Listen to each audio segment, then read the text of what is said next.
friends. Well, today I'll say a few words about the Samantha Markle versus Meghan Markle case that's coming up. I know that, the Sussexes are very litigious. They love bringing up legal action against others. They do it all the time. However, in some cases, in this case, the shoe was on the other foot, and some legal action is being brought against them. And of course, they don't like being in the hot seat. But for some reason, Meghan and Harry have a God complex. They think they are Alexander the Great, King Kong, the Virgin Mary, and God all rolled into one power couple on Earth. And it's our job as the other citizens of the planet to tell them, no, you're not God, you're not the Virgin Mary, you're not King Kong, and you're not Alexander the Great. You are just people, and you're very annoying people, and dishonest people, and hypocritical people, and the list goes on. So that's primarily, our interest in them is not because they are minor royals or minor ex-royals. Our interest in them is because these are people who have the spirit of conquest, the spirit of dictators. Fortunately, they have not been in the position to really have any power to harm anyone, other than through some legal actions or through their smearing them. They have power of the press to destroy reputations they're trying to have. So that's another reason why we're interested in this case. It's not just because it's the royal family. It's not just because it's reality car crash TV. It's because here are some people who are power mad, and they're going to try to rule the world, and it's up to us to save the day and stop them, because we can't have that. We can't have power mad people who just want to take away everyone's freedoms and boss everybody, and all those rumors of Meghan trying to run for president. What talent does she have? She doesn't have anything going for her politically. And plus, being related to the royal family of another foreign nation, that's definitely a downer for American presidency. It just won't do. It isn't done. But as we said, that doesn't prevent her from trying. And I've been wondering, in the talk about her cozying up to that elderly billionaire, I am wondering if that is also, of course you could say she's just trying to get money, but some of us have romantic suspicions, because after all, a presidential run would look better for an American woman who is married to an American. That would make her look a lot better. And also having his own billions, like President Trump. President Trump did not hold office before. He was just a businessman. So in this case, Meghan has to do something to get over her not having been in office. And, well, technically, I guess she could say she's a businesswoman now. But yes, so basically support themselves by their way into the political office, you could say, as Trump did. So we'll keep an eye on it. I know it's a lot of speculation. We'll see what comes. But I still rather think the Democratic Party will be a little dubious, because they are such loose cannons. And the Democrats' machine won't want to tell-all book about them either. So, getting back to the court case between Samantha and Meghan. Now, as we were saying, Samantha's not asking that much money, because the whole point is not the money. The point is they want her to face them in court.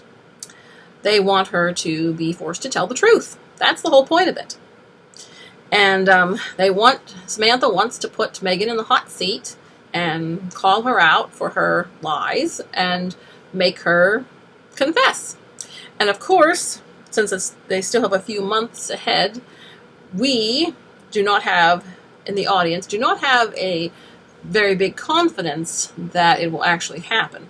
because we know that Meghan has lots of friends in the wokerati and in the political machine and politics. So we are rather expecting something to happen to derail their depositions or the court case. But there is an interesting point that could trip them up, and that this case is being heard in the state of Florida. And now Florida, as you know, if you look at the news, is quite the renegade when it comes to being able to be controlled by the political machine, and how Ron DeSantis is always having run-ins with the left.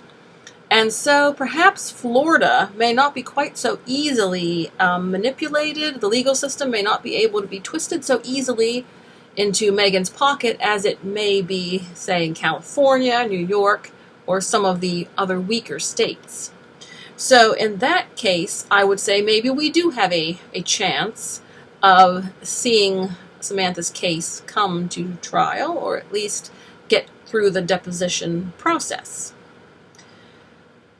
And like I said, those of us who see them as a negative influence and a corrupt influence on the world at large, are happy to see that they are going to be held to account and some justice. They are not above the law, and that they will have to answer for their words and actions, which they have so far been able to sort of deflect. They've been able to sneak around, get around, deflect, wiggle out of, but we are hoping, in some case, they will be brought to justice in even this way.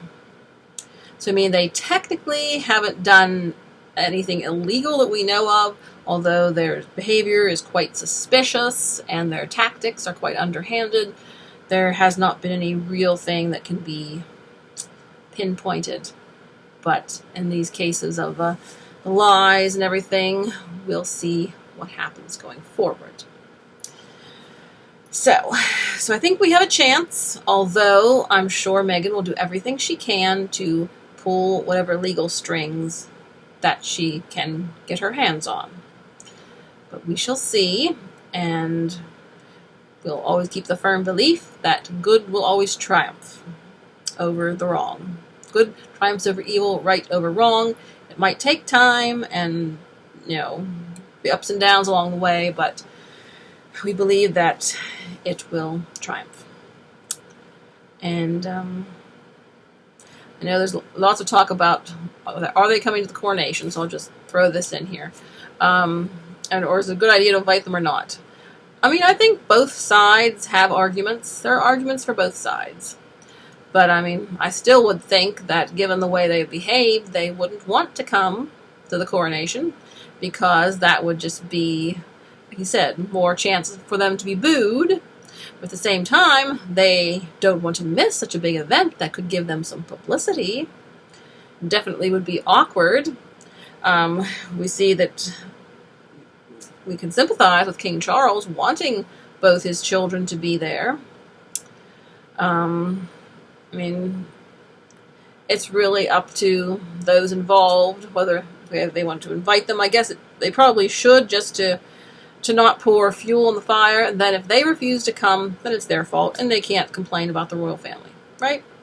And I would just say that you got to have a couple of witnesses or lawyers at all times if you talk to them, because if you don't, it's going to end up in the sequel of Royal Family Dearest. So, yeah. And it's really up to the king and the people, but I'm sure they have lots of advisors around them to help them make the right decisions and go from there. But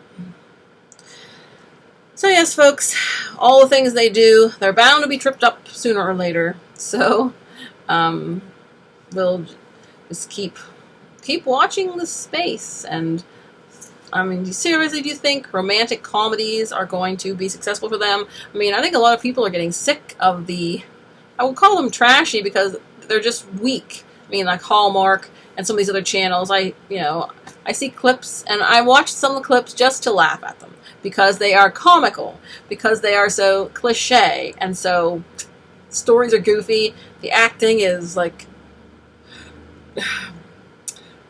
Lena, oh, Derek, oh, it's just ridiculous. The acting is comical, and the stories are, yeah, comical. So I watch clips. I wouldn't put myself through a whole film. But, I mean, here is Harry and Meghan. Their talent is in their titles and their connections. And I wouldn't say they have ever demonstrated talent in writing or even acting.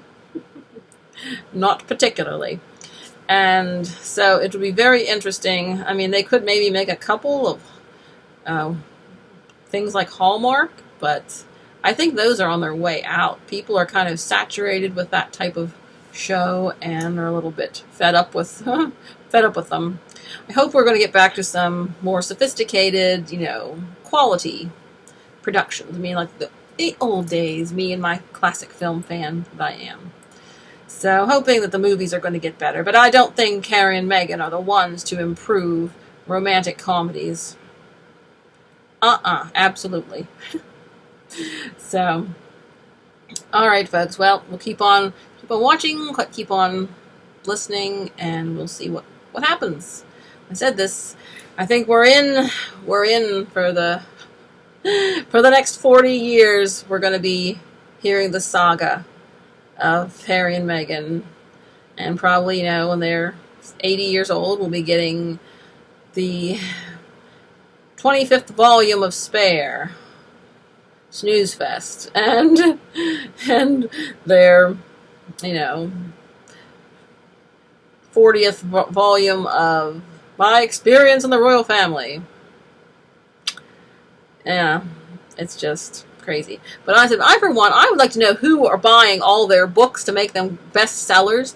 It wasn't me. I don't know anybody who's buying their books. As far as I know, the one buying their books are the news stations to critique it, and that's only about, I don't know, maybe 20 copies. So I'm wondering where are all these sales coming from? Who is wasting their money supporting Harry and Meghan and their silly stories? That's a very good question. It is a good question. I mean, you could just say it shows how people love tabloids and people love gossip and all kind of that, and they love the dirt. So you could say that. And maybe that's what it is. There's a lot of people who want to read some dirt. So that's why they bought it. But I hardly think it's going to be Pulitzer Prize winning literature, and I don't think, like I said, sold for its Shakespearean quality. It's, like I said, it's dirt. It's dirt. Okay, it's dishing the dirt. And of course we know that they've got more dirt to dish, and they always will. So we'll see. Alright, folks, we'll talk to you later. Let freedom ring.